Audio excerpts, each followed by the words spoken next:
அவர் அறிவுரை கூறுங்கள் என பலமுறை கேட்டபோதும் நபி ஸல்லல்லாஹு அலைஹி வஸல்லம் அவர்கள் கோபத்தை கைவிடு என்றே சொன்னார்கள்.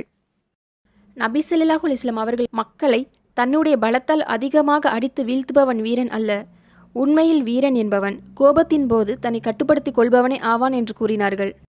சுலைமான் இப்னு ஜூரத் ரலியல்லாஹு அன்ஹு அவர்கள் அறிவித்தார், நபி ஸல்லல்லாஹு அலைஹி வஸல்லம் அவர்கள் அருகில் 2 பேர் ஒருவரைக்கொருவர் திட்டிக் கொண்டார்கள்.